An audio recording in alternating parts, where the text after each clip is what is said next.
Lo comentábamos hace un rato nada más, en la Convención Nacional del Partido Nacional el sábado, el candidato a la presidencia por ese partido, Álvaro Delgado, propuso varias medidas para un eventual gobierno y entre ellas planteó dar un premio económico a los jóvenes de los niveles socioeconómicos más bajos que puedan llegar a terminar justamente el liceo. Vamos a darle prioridad a los 2 quintiles más pobres del Uruguay, sostuvo Delgado, y apuntó, entre otros, al problema de la deserción en la educación media. Es un problema y es un problema grande. No podemos pensar en ser un país desarrollado y el más desarrollado de América Latina si no cambiamos ese paradigma, dijo. Vamos a hacer algo muy innovador, que no tiene antecedentes en el Uruguay, lo sí tiene en algunos países del mundo. Miren, hay uno de los problemas muy importantes que es la deserción en la educación media. La cantidad de muchachos que no terminan el liceo en nuestro país. Es un problema y es un problema grande.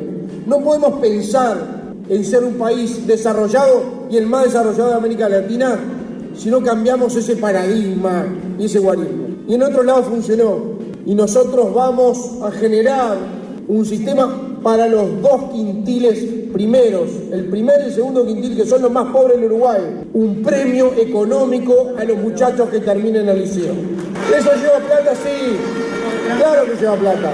Es la plata mejor invertida de todas. Nunca va a ser un gasto, es una inversión y es una oportunidad. Tiempo después se conoció la respuesta del candidato del Frente Amplio, Yamandu Orsi, quien valoró la propuesta, pero que llamó a que el presidente de la República, Luis Lacalle Pou, lo introduzca de inmediato. Tanto es así que me gustaría que lo hicieran ahora si son gobierno. Si llegamos al gobierno, dice, que lo hagan, pero bárbaro, está bien. ¿Sabe qué? Me encantó. Pero que lo hagan. Ahora decir, ¿usted lo haría? Si mañana lo propone, sí, para mañana. A mañana. Porque si lo propone es porque él sabe los números y sabe los costos que tiene. O sea que alguien que estuvo en la Secretaría de la Presidencia sabe. Y entonces que lo haga mañana. Quizás se lo plantea el presidente para que empiece a terminar. La pregunta esta mañana es si es un mecanismo adecuado, si es el mecanismo correcto para ir en contra de la deserción justamente, y si no plantea eventualmente inequidades. Vamos a responder alguna de esas preguntas en diálogo con el profesor Renato Operti, presidente del Consejo Asesor de la Organización de Estados Americanos, experto de la UNESCO, coordinador de la Cátedra UNESCO de Educación Híbrida en la Universidad Católica de Uruguay, magíster en investigación educativa y licenciado en Sociología. Operti, ¿cómo le va? Buenos días. Buen día, Francisco. Muchas gracias por esta oportunidad y por tratar siempre ustedes de colocar el tema educativo en la agenda electoral, lo cual creo que es muy relevante, por cierto. Muchas gracias, Operti. ¿Cómo recibe una medida como esta, un planteo, una sugerencia que hace un precandidato presidencial en esta dirección? Bueno, yo le diría, en función de lo que me planteás, si me permitís, mencionar 6 puntos. El primero de ellos tiene que ver con celebrar que la educación empieza a ser prioridad en la agenda electoral, en la agenda de los partidos políticos. Y el reconocimiento que tenemos problemas serios de desafiliación del sistema educativo. Yo tengo un matiz en cuanto a no hablar de deserción del sistema educativo, sino hablar de expulsión del sistema educativo. No es que los jóvenes deserten de la educación, no es que los jóvenes abandonen la educación, sino es que la manera en que hoy día el sistema educativo aborda, desarrolla las propuestas para atender a los diferentes alumnos y a los diferentes niveles educativos, no generan condiciones necesarias para que se mantengan en el sistema educativo. Con lo cual yo creo que lamentablemente lo que hoy tenemos en Uruguay es una expulsión del sistema educativo. Basta pensar el dato muy fuerte que el INET nos ha recordado hace muy poquito, el Instituto Nacional de Evaluación Educativa, que alrededor de un 50% de los jóvenes entre 21 y 23 años no han completado la educación media. Es muy duro pensar que hay un 50% de jóvenes que quieren abandonar la educación por sí mismos. O sea, yo creo que ahí hay un problema muy serio de un sistema educativo que, independientemente del color político, porque este no es un tema de este gobierno, es un tema que se ha ido pasando los gobiernos desde el retorno de la democracia a la fecha, no han podido resolver un problema muy serio que es la desafiliación de los jóvenes del sistema educativo.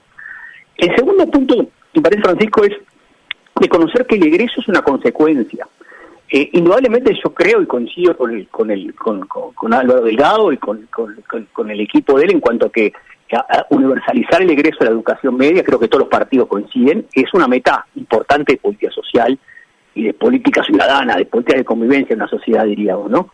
Ahora bien, no se puede aislar la educación media del resto del sistema educativo. No es un problema de la educación media, es un problema del sistema educativo, porque lo que las dificultades que Uruguay tiene en materia de que los alumnos adquieran las competencias y los conocimientos necesarios y puedan egresar de la educación media, no es solamente un problema de los liceos o de las escuelas técnicas.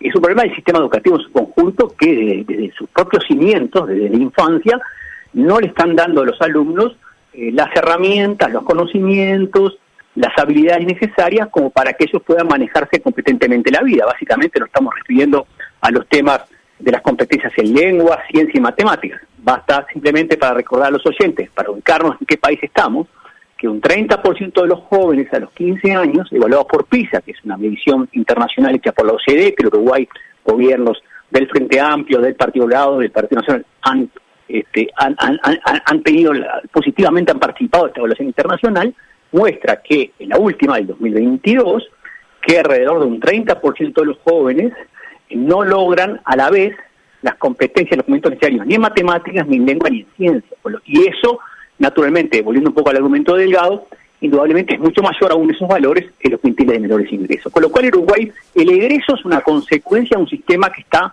fraccionado, fragmentado, y que desde los cimientos mismos del sistema no logra a los alumnos darle las herramientas. Y cuando hablo de los mismos cimientos, hablo de la educación de infancia y de la educación primaria, no logra darle a los alumnos las herramientas como para que sean competentes en el manejo de los conocimientos fundamentales para que en la vida puedan desempeñarse correctamente. Base, lengua, matemáticas, ciencia, formación ciudadana. Entonces, por tanto, yo creo que es un error conceptual aislar el problema del egreso de la educación media de la consideración del sistema educativo en su conjunto. El tercer punto es que lo que está, y ahí voy un poco más a lo que vos planteabas, yo creo que el tema no es el estímulo económico, porque el estímulo económico per se, y lo decía ayer en un tuit de Pablo Cayota, es decir, ¿cuál es el sentido de sociedad y de mensaje que se da a los jóvenes que no reciben ese estímulo? ¿Por qué voy a hacer un esfuerzo si otros van a lograrlo eso a través de un estímulo económico? Es decir, la educación es siempre una combinación de placer y esfuerzo. Y acá lo que está fallando no es el problema, no es, me parece, la solución por el lado de estímulos económicos, es por el lado de repensar las ofertas educativas, es por el lado de repensar las estrategias educativas para captar a los jóvenes, para que los jóvenes sientan el sentido de educarse, para que las familias lo sientan, para que tengan libertad para poder elegir lo que ellos quieren estudiar, para que puedan tener oportunidades de ser más atractivo lo que estudian con sus necesidades y sus expectativas. Y para eso me parece, más que hablar de un estímulo económico, que puede ser una herramienta en algún momento específica, como decía Delgado, vinculada fundamentalmente a los primeros quintiles, yo creo que más que nada hay que pensar en un nuevo modelo de educación sociocomunitaria muy fuerte, que vaya de los 3 a 18 años, y que sea una combinación de política social, de inversión social, de inversión docente, de inversión educativa, de inversión comunitaria, y que sea una nueva manera de entender las políticas educativas, porque las políticas educativas son a la vez política social, y tiene que ver con lo que Álvaro Delgado mencionaba, tiene que ver con la política económica, porque tiene que ver con la competitividad de un país, tiene que ver con la política cultural, porque tiene que ver con aprender a vivir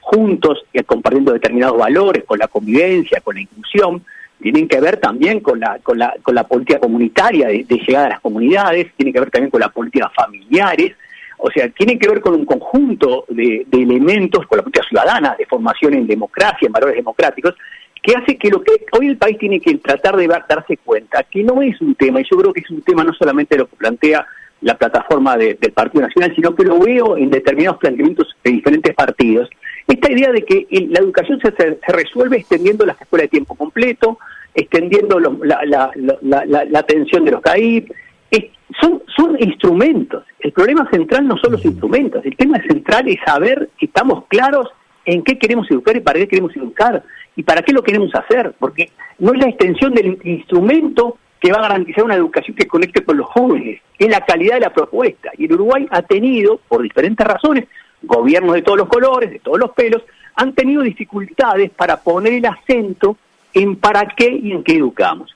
El otro dos puntos que quiero mencionar brevemente es que hay que también advertir, y esto no solamente lo veo en el caso de la propuesta del estímulo económico para que los jóvenes puedan ingresar a la educación media, lo veo en otras políticas sociales que se empiezan a mencionar por diferentes partidos políticos, hay creo una tendencia un poco reduccionista a reducir las políticas sociales a monetarizarlas. O sea que el problema de las políticas sociales y educativas es una cuestión solo de dinero. No, es una cuestión de recursos, obviamente, pero para poder utilizar eficiente y eficazmente los recursos uno tiene que tener claridad para qué los quiere utilizar.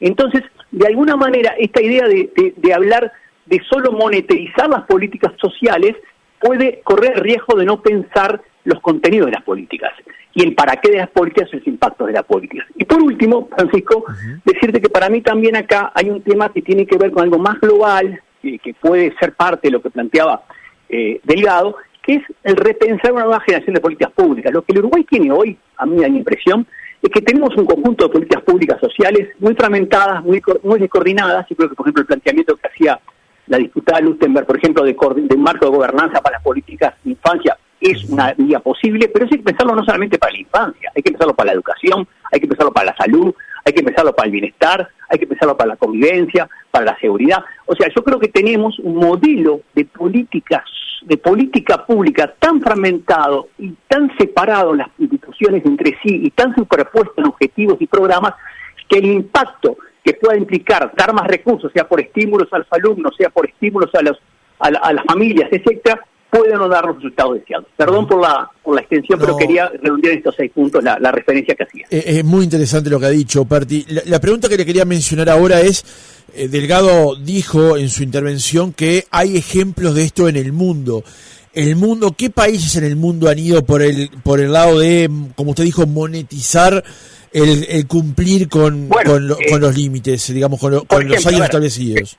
Pensemos en las políticas que ha habido, por ejemplo, en Brasil, que ha sido, por ejemplo, de darles estímulos económicos a las familias para la asistencia escolar, que tiene mucho que ver con este tipo de políticas, es decir, estímulos económicos para la asistencia escolar o para el egreso escolar. Lo que muestra la evidencia en general es que no solo basta con el estímulo, es decir, el impacto que tienen las políticas de estímulo económico en la mejora de los aprendizajes es muy endeble. Es decir, yo vuelvo además la evidencia que uno puede tener de políticas en diferentes países, habría que ver cuáles son los que plantea efectivamente el equipo de Delgado para entrar en detalle de cada una, porque a veces hacer comparaciones hay que tener claramente la conceptualización de las mismas. Pero yo voy a un tema más central, que es el punto de que lo que muestra la evidencia a nivel mundial en general es que los programas solamente enfocados en estimular, por la vía que sea, material o de otras maneras, la participación en los centros educativos o los logros, en este caso, como plantea Álvaro Delgado, del egreso, no dan resultados si no son acompañadas de políticas muy fuertes en cuanto a los contenidos, en cuanto a cómo uno condimenta esa propuesta, cuáles son los contenidos que tienen esas propuestas educativas, cómo trabaja la relación con el alumno, cómo hace que el alumno se comprometa con el resultado educativo, se comprometa con sus propios aprendizajes. Es decir, yo no creo sinceramente que la educación uno pueda impactar por la sola vía de los estímulos de tipo económico. Una última pregunta, Operti, con respecto al principio de justicia que se podría aplicar en esto, que es aquellos jóvenes que terminen el ciclo, digamos, que sean de determinados quintiles, y aquellos que no están en esos quintiles por razones económicas, socioeconómicas, no vulnera un principio de justicia, que 2 chicos llegan al mismo punto de finalizar los cursos y a egresar del sistema de educación media, pero uno por venir de una realidad y otro de otra, ¿no se presenta ya un principio de injusticia? Es una vara distinta a lo que yo mencionaba que se refería al profesor Pablo Cayote ayer. Es decir, ¿cuál es el mensaje que se da a los jóvenes de otros quintiles? Yo creo que conceptualmente el hecho de pensar políticas sociales con un claro direccionamiento hacia, como decía Álvaro Delgado, hacia los quintiles más pobres, es un buen indicio. Lo que no puede ser es que sea una política separada de otras. Es decir, de hecho no podemos pensar una sociedad por quintiles. No podemos pensar políticas por quintiles solamente. Tenemos que pensar también en las políticas educativas como espacios universales, porque lo que hace a la educación es justamente la universalidad. Por ejemplo, cuando se habla y se ha hablado por diferentes partidos políticos de la extensión de las escuelas de tiempo completo, que puede ser una herramienta en la medida en que esté basada en una idea clara de para qué y en qué se va a educar y cómo se va a hacer. Esa herramienta no puede ser una herramienta solamente para direccionar a los sectores más pobres. tiene que ser una herramienta también de reencuentro de la sociedad, porque si uno solamente focaliza las políticas de los sectores más vulnerables, puede de hecho también generar una sociedad dividida, más fragmentada. Y además los mensajes que tú decías muy bien, Francisco, en cuanto a igualar en oportunidades. Igualar en oportunidades es igualar, por eso yo pienso que más que pensar en un estímulo de tipo económico, lo que tenemos que pensar es en un nuevo formato de escuela sociocomunitaria que le dé a esos sectores más pobres, más desamparados, más vulnerables de la sociedad, los apoyos necesarios en familia, en atención de salud, en atención alimentaria, en prevención, en personalización de la educación, en tutorías, que algunas cosas se han hecho y que se pueden potenciar naturalmente, porque ahí está la clave. La clave está en un modelo, me parece, de integración sociocomunitaria que tenga un objetivo fundamental, Francisco, que ningún partido político, me parece, y con el mayor de los respetos, decirlo, ningún partido político puede ser omiso frente al problema central que tiene el Uruguay, que es que una gran parte, una gran proporción de los niños y los jóvenes y los adolescentes que terminan sus ciclos educativos sin manejar los conocimientos básicos en la lengua, en la escritura, en las matemáticas, en la ciencia, y sin tener la formación ciudadana adecuada como para desempeñarse en la vida y ser ciudadanos autónomos, seres pensantes y libres. Entonces yo creo que el problema es más de fondo, y ese problema no es solamente el Quintil 1 y 2, porque lo que han mostrado los estudios, que el problema que tenemos en Uruguay de déficit de los aprendizajes es un problema universal, que por supuesto tiene más que la desafiliación educativa mayor a los que tienen menores ingresos, como decía Delgado, sin lugar a duda, que los aprendizajes son más grosos en los quintiles, primeros quintiles, sin lugar a dudas, pero eso no quita que no sea un problema universal y que requiere una respuesta universalista de política pública con priorización y focalización en sectores vulnerables. O sea que, en resumidas cuentas, solo esa medida podría ir eventualmente en la dirección correcta, pero no es suficiente. Podría ir en la medida, podría ser una medida a evaluar. Yo creo que yo no estoy muy afín con la idea de solo estímulos económicos, no me parece que sea el camino, pero podría ser parte de un enfoque educativo más integral, sociocomunitario exactamente, que pudiera de alguna manera ser una política universal para todo el conjunto de la población. Renato Operti, presidente del Consejo Asesor de la Organización de Estados Iberoamericanos, experto de la UNESCO, magíster en investigación educativa, licenciado en sociología. Gracias por haber estado otra mañana con nosotros. Gracias a ustedes por agendar este tema. Yo celebro finalmente que los partidos políticos, en este caso el Partido Nacional y seguramente los más partidos, Partido Independiente, el Frente Amplio, el Partido Colorado, el Cabildo Abierto y otros partidos, pongan el tema en la agenda educativa, pongan el tema de la educación en la agenda y sobre todo les anime, y si me permitís una última palabra, les anime un espíritu acuerdista. Porque lo que muestra el mundo, y eso sí hay evidencia muy fuerte, que los países que más progresan en educación en el mundo son aquellos que piensan las políticas públicas para 20, 30, 10 o más de una década. Y eso creo que en Uruguay tenemos un debe muy importante y ojalá que los partidos, al agendar el tema educativo, les anime un espíritu acuerdista, un poco como lo que dice Pablo Cayota, que habla de un pacto social y político por la justicia educativa, tema que tú traías a colación. Muchas gracias, Operti. Gracias a ustedes, lo hace muy bien.